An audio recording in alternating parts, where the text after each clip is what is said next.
Tonight I have a gastronomic date with three world-renowned chefs who created three different menus.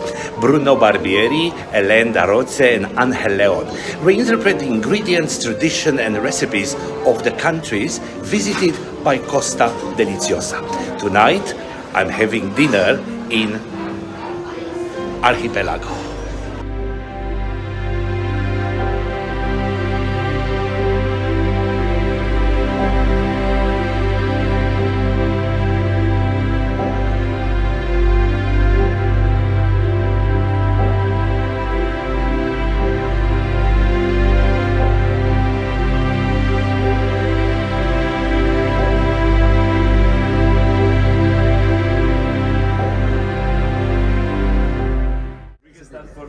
First wine degustation from Italy, north of Italy, Trento DOC, not Prosecco, not Champagne, but Trento DOC is particularly from Trento. Sparkling wine, 24 months on the Becker Power.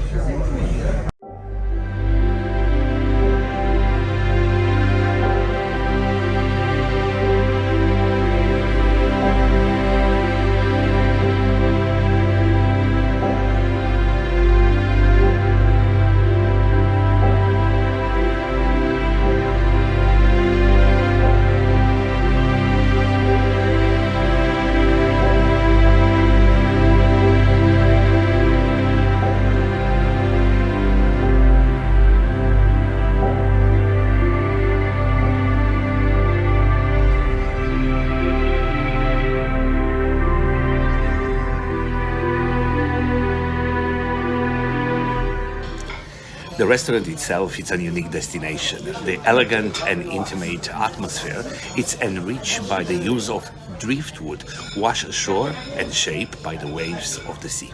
These are unique and natural works of art sculpted by times and waves, recovered during the marine environment protection operations made possible thanks to Costa Cruises Foundation. For every dinner eaten here at Archipelago, Costa will donate part of the proceeds to Costa Crociere Foundation to support an environmental and social project.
Australia, we drink Coonaga Hill from Chardonnay 2021.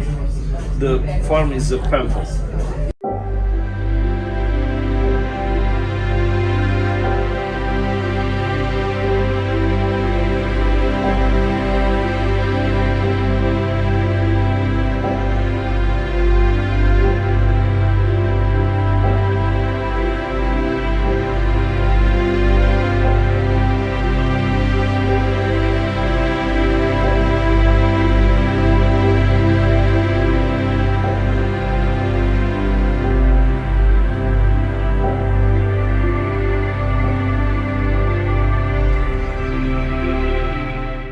The restaurant offers three menus to choose from, each designed by one of the three chefs.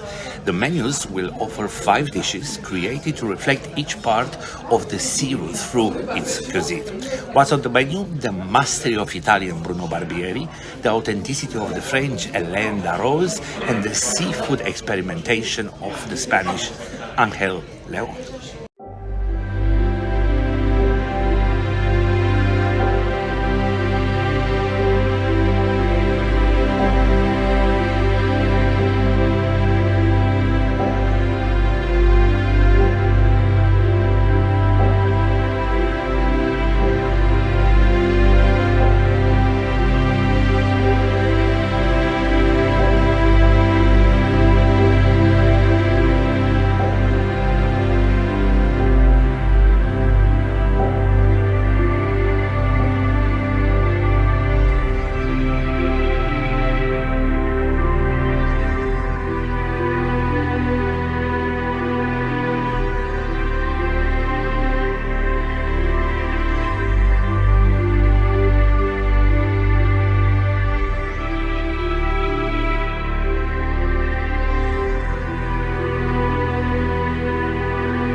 I needed some time to digest the dinner from last night. And I'm not talking about the food, I'm talking about the experience. I was trying to find something to summarize the entire experience in Archipelago last night. And this morning when I was having my coffee, I found that single sentence. Overpromise and under-deliver.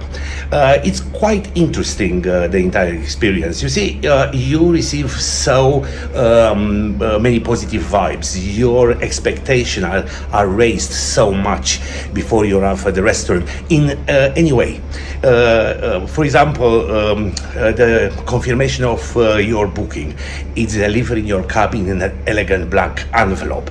You read on the internet, on the Costa website, all the information about the free chefs, their Michelin stars, the menu, the concept, what's behind the entire restaurant and food offer, that in the moment when you step into the restaurant, your expectations are wow, far above the sea level. But that will stay there, the expectation will stay there for a short period of time, because the first shock, it's your arrival, because you expect to enter a very elegant Michelin star restaurant, and at the end of the day, it's a restaurant on a cruise ship. I'm not talking about the ambience. The entire restaurant, the decor, it's absolutely fabulous. You can see what is behind the idea of the restaurant. You can see that the entire ambience, that pieces of wood, and the entire story, it's amazing, and the atmosphere, it's very elegant. A type of an understated elegance, but very comfortable and very charming. I'm talking, when I say that the first shock, it's the arrival, I'm talking about the staff attitude, because you expect the maître d' to greet you at the entrance. You expect that they know that you have a booking. It didn't happen exactly last night. They need a couple of minutes to realize that we do have a booking for the restaurant.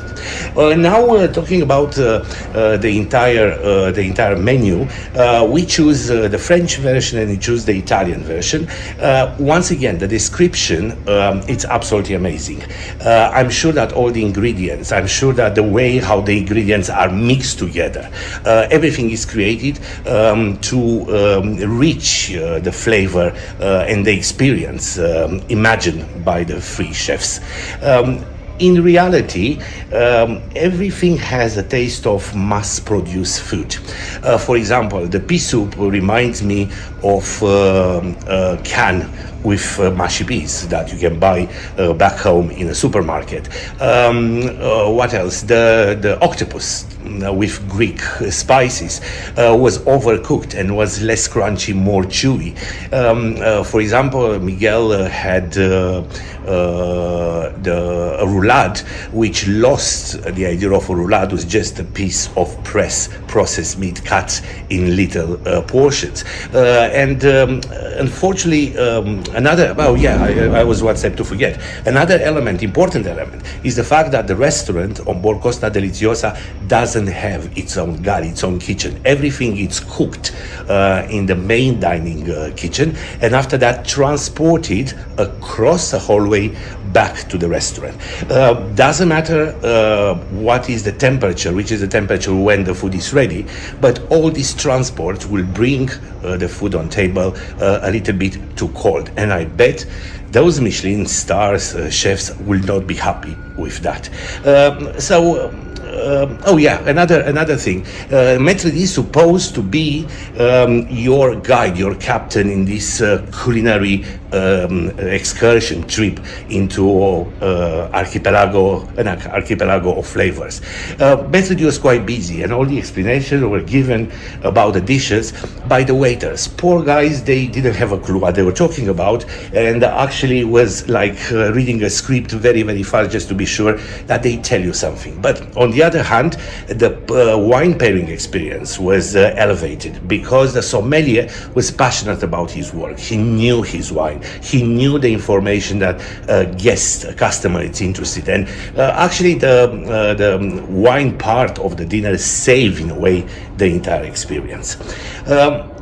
What can I say?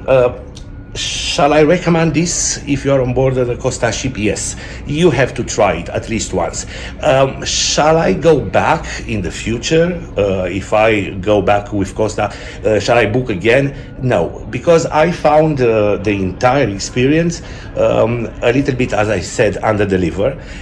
Just keep in mind that the menu will cost you 55 euros plus around 30 euros the wine pairing, so that reached somewhere around 75-80 euros per person, which is quite a high price for the level of experience that we got. But at the end of the day, we are not on shore in a Michelin star restaurant. We are on a cruise ship, and we have to say that not all the time Costa Cruises is famous for the quality of the dining experience.